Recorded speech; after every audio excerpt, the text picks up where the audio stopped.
ओम नमो भगवते वासुदेवाय। ऊर्नविंशोऽध्याय। योगशास्त्र श्री भगवान वाच। बोलन्ति प्रभु नारायण, शुण हे भकत निपुण। सेवान प्रस्तर लक्षण, ताहा कहिबा एबे शुण। जेबे चलिब बनबासे, पत्नी निवेशी पुत्र पासे।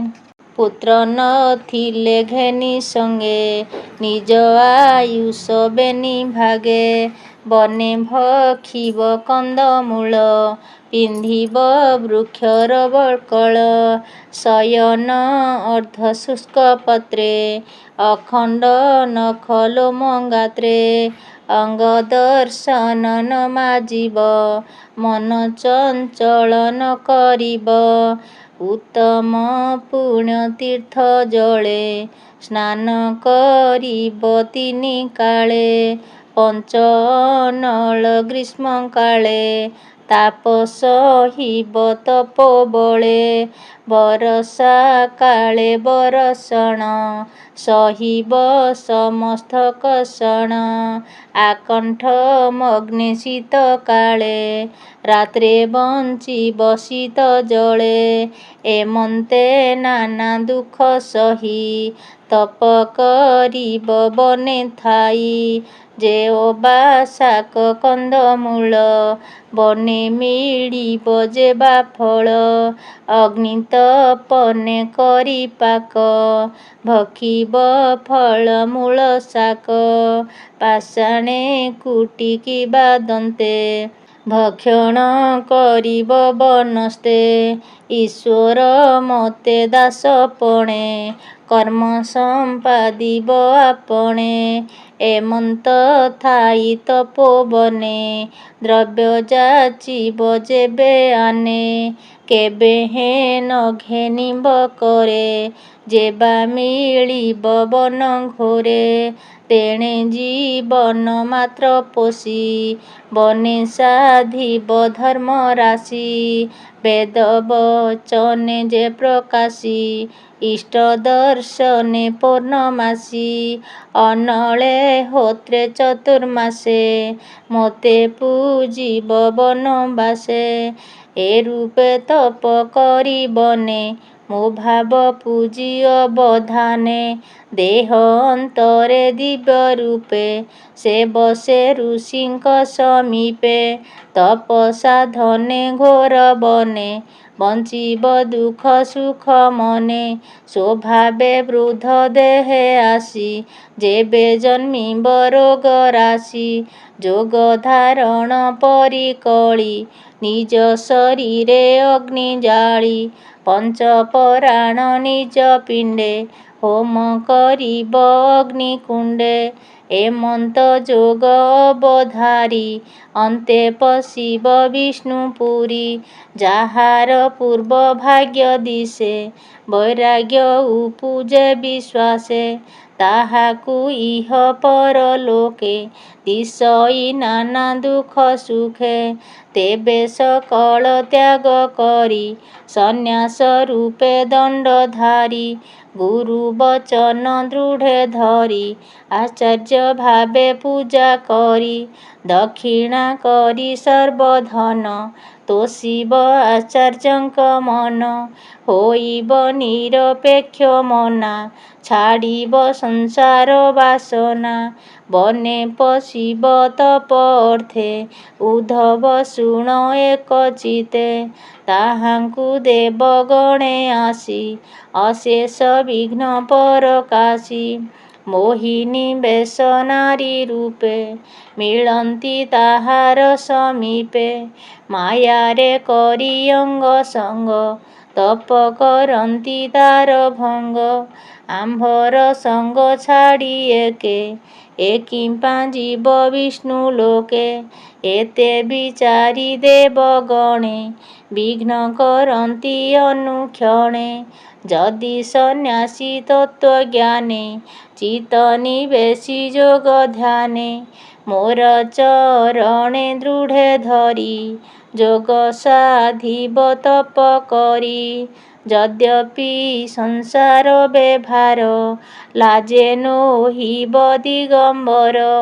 ତେବେ କପିଳ ବସ୍ତ୍ର ଧରେ ତ୍ରିଦଣ୍ଡ କମଣ୍ଡଳୁ କରେ। ଦୃଢ଼େ ସନ୍ନ୍ୟାସୀ ରୂପ ବହେ ହେଳେ ସକଳ ପାପ ଦହେ। ଦୃଷ୍ଟି ପବିତ୍ର ପଦ ନ୍ୟାସ ବସ୍ତ୍ର ପବିତ୍ର ଜଳ ଗ୍ରାସ।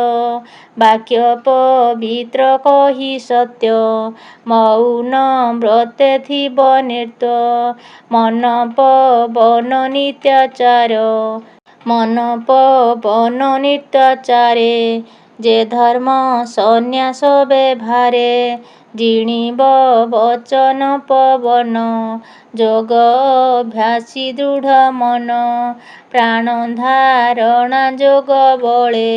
ବସିବ ଆସନ ନିଶ୍ଚଳେ ମନ ପବନ ଇନ୍ଦ୍ରିଗଣେ।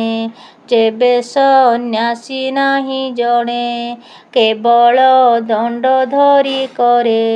ବ୍ୟର୍ଥେ ଭ୍ରମିବ ଏ ସଂସାରେ ବ୍ରାହ୍ମଣ ଆଦି ଚାରି ବର୍ଣ୍ଣେ। ଭିକ୍ଷା ମାଗିବ ଅବଧାନେ ବର୍ଣ୍ଣ ନିନ୍ଦିତ ଦୁରାଚାର ବର୍ଜିତ ପାପିଷ୍ଠ ପାମର। ଏମନ୍ତେ ଭିକ୍ଷା ସପ୍ତ ଘରେ ମାଗିବ ସତ୍ୟ ଅନୁସାରେ। କର୍ମେ ମିଳିବ ଭିକ୍ଷା ଯେତେ ଆନନ୍ଦେ ଘେନି ଶୁଦ୍ଧ ଚିତ୍ତେ। ନିର୍ଜନେ ନଗରୀର ପ୍ରାନ୍ତେ ଆନନ୍ଦେ ବସିବ ଏକାନ୍ତେ।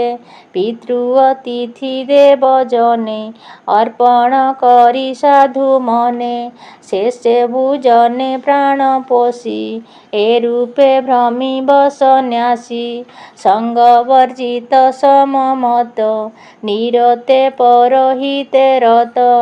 ଆତ୍ମ ବିଷୟେ ଦୃଢ଼ ଚିତ୍ତେ ଉତ୍ତମ ଉଦର ଚରିତେ। ବିରଳ କୁଶଳ ଆସନେ ନିର୍ମଳ ଅନ୍ତର୍ଗତ ଧ୍ୟାନେ। ଅଭେଦ ମତେ ନିତ୍ୟ ଧ୍ୟାୟୀ ସର୍ବେ ଦେଖିବ ବିଷ୍ଣୁମୟୀ। ଆତ୍ମାର ଗତି ବଧ୍ୟ ମୋକ୍ଷ ସୁଜ୍ଞାନେ ଦେଖିବ ପ୍ରତ୍ୟକ୍ଷ। ମନ ନିବେଶି ସାବଧାନେ ବୁଝିବ ବଧ୍ୟ ମୋକ୍ଷ ଜ୍ଞାନେ। ଭକତି ଭାବେ ଷଡ଼ରି ଜିଣିବ କାମ ଆଦି କରି। ବିଷୟ ସଙ୍ଗକୁ ଉପେକ୍ଷି ହୋଇବ ପର ଦୁଃଖେ ଦୁଃଖୀ। ଇଚ୍ଛା କରିଣ ଗ୍ରାମପୁରେ ଭିକ୍ଷା ମାଗିବ ସପ୍ତ ଘରେ। ତୀର୍ଥରେ ସ୍ନାନ ପୁଣ୍ୟ ଦୋଷେ ଗମନ କରିବ ବିଶ୍ୱାସେ। ସୁପୁଣ୍ୟ ନଦ ନଦୀ ତୀରେ କୂପ ଦୀର୍ଘିକା ସରୋବରେ। ଭ୍ରମିବ କରେ ଦଣ୍ଡ ଧରି ପୀରତି ସର୍ବଭୂତେ କରି। ବିଷୟ ରସ ଭାବେ ନିର୍ତ୍ତ୍ୱ କେବେହେଁ ନ ଚିନ୍ତିବ ଚିତ୍ତେ। ବିଷୟ ରସ ଭାବେ ନିର୍ତ୍ତ୍ୱେ କେବେହେଁ ନ ଚିନ୍ତିବ ଚିତ୍ତେ। ଏ ମାୟା ପୁରୀ ତ୍ରିଭୁବନ ବନେ ନ କରି ବସ୍ତୁ ଜ୍ଞାନ।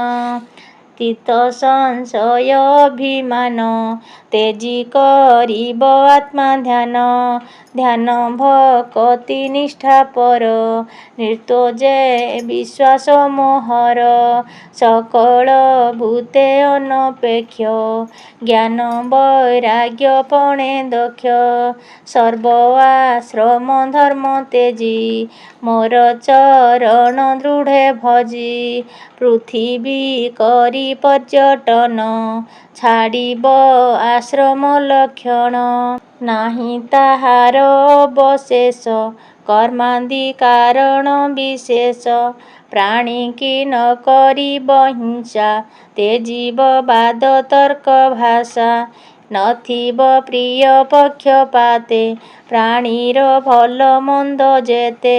କେବେ ହେଁ ପ୍ରାଣୀଙ୍କ ସଙ୍ଗତେ ସଙ୍ଗତି ନ ଚିନ୍ତି ବଚିତେ ବଞ୍ଚିବ ସର୍ବ ପ୍ରାଣୀ ହିତେ ଉଦ୍ବେଗ ନ କରି ବଚିତେ କନ୍ଦଳେ ପର ଅପମାନେ ବିବାଦ ନ ଚିନ୍ତିବ ମନେ ଜନ୍ତୁଙ୍କ ତୁଲେ ରିପୁ ଭାବ ହୃଦେ କେବେ ହେଁ ନ କରିବ ଏକଇ ଆତ୍ମା ସର୍ବଭୂତେ ଚନ୍ଦ୍ର ଯେ ସନେ ଶୂନ୍ୟ ପଥେ ଅନେକ ଜଳ ଘଟ ମଧ୍ୟେ ଯେ ସନେ ଦେଖି ନାନା ଭେଦେ ଲାଭେ ଓ ଲାଭେ ସମଭାବ ଦୁଃଖ ହରସ ନ କରିବ ଅଦୃଷ୍ଟ ବଶ ସର୍ବଜନ୍ତୁ ଅଦୃଷ୍ଟ ଦୁଃଖ ସୁଖ ହେତୁ ଉପାୟ ଆହାର କାରଣେ ଚିନ୍ତିବ ଶରୀର ଧାରଣେ ଏ ଦେହ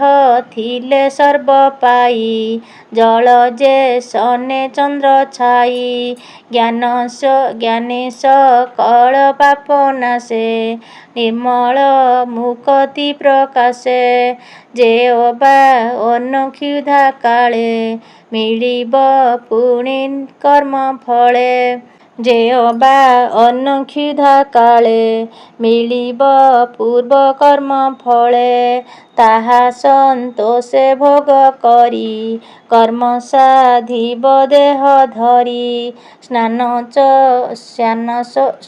ଶୌଚ ଆଚମନ ସେ ନିଜ ବିଧିର ବିଧାନ ଭାବ ଭାବ ଏକ ପରି ସାଧିବ ମନ ଦଣ୍ଡ ଧରି ଯେ ନିର୍ତ୍ୱ କର୍ମ ଦଣ୍ଡ ଧରେ ସେ ଭଲ ମନ୍ଦ ନ ବିଚାରେ କର୍ମ କରଇ ଇଚ୍ଛା ମନେ କିୟ ବା ଈଶ୍ୱର ଯେ ସନେ ଯେ ସ୍ୱର୍ଗ ବାସ ସୁଖ ଭୋଗ ଅନ୍ତେ ଦୂରିତ ଦୁଃଖ ଯୋଗ ଏହି ବିଚାର ଚିତ୍ତ ସ୍ଥିରେ ବୈରାଗ୍ୟ ଜନ୍ମେ ଯା ଶରୀରେ ଗୁରୁ ଚରଣେ ସେବା କରି ତାଙ୍କ ବଚନ ଶିରେ ଧରି ଗୁରୁଙ୍କୁ ବିଷ୍ଣୁ ପ୍ରାୟେ ମଣି ସେବା କରିବ ଦୃଢ଼େ ପୁଣି ଗୁରୁ ବଚନ ଧରି ଚିତେ ମୋର ଭକତି ଦୃଢ଼ ମତେ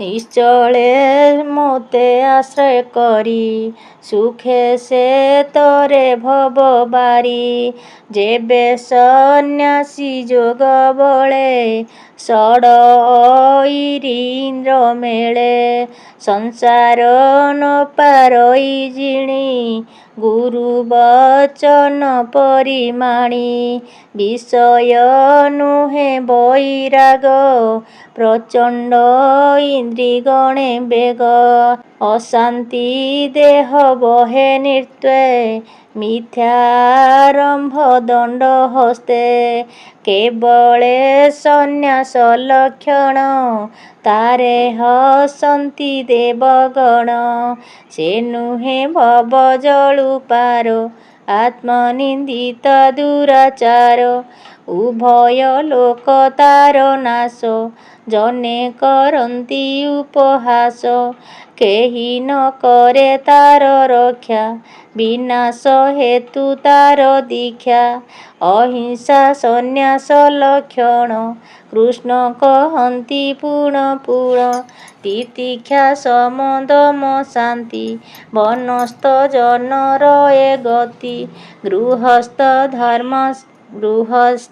ସର୍ବଧର୍ମ ରକ୍ଷା ବ୍ରାହ୍ମଣ ସେବା ଗୁରୁ ଦୀକ୍ଷା ତପସ ଉଚମ ଭଜନ ଏ ଆଦି ବ୍ରହ୍ମଚର୍ଯ୍ୟ ଗୁଣ ପତ୍ନୀ ସଙ୍ଗମ ଋତୁ କାଳେ ଗୃହସ୍ଥ ଧର୍ମ ଏ ଶୟଳେ ଏ ଚାରି ଭାବେ ବର୍ଣ୍ଣ ଗୁଣ କହିଲି ଆଶ୍ରମ ଲକ୍ଷଣ ଏଣୁ ସୁମନେ ମୋର ପାଦେ ଯେ ନର ଭଜେ ଅପ୍ରମାଦେ ସେ ମୋତେ ଦେଖେ ସର୍ବଭୂତେ ଯେ ରୂପେ ଅଛି ମୁଁ ଜଗତେ ମୋର ଭଜନ ବିନୁ ଆନେ ଯେ ନର କେବେ ହେନ ଜାଣେ ଦୃଢ଼ ଭକତି ଯୋଗ ବଳେ ପଶଇ ମୋ ଚରଣ ତଳେ ମୁଁ ବ୍ରହ୍ମ ଉତ୍ପତ୍ତି କାରଣ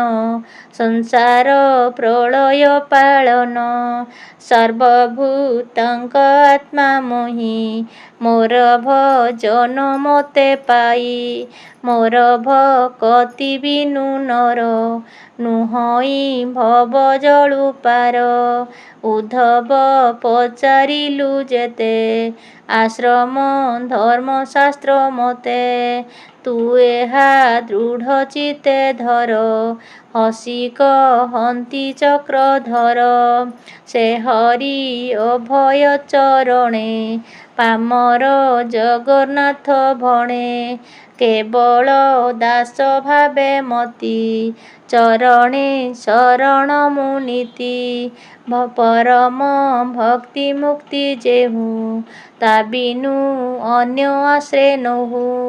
ଇତି ଶ୍ରୀମଦ୍ଭାଗବତେ ମହାପୁରାଣେ ପାରମହଂସ ସଂହିତାୟା 82 ଏକାଦଶ ସ୍କନ୍ଧେ ଶ୍ରୀକୃଷ୍ଣ ଉଦ୍ଧବ ସମ୍ବାଦେ ନାମ ଊନବିଂଶୋऽଧ୍ୟାୟ। ଓಂ ନମୋ ଭଗବତେ ବାସୁଦେବାୟ।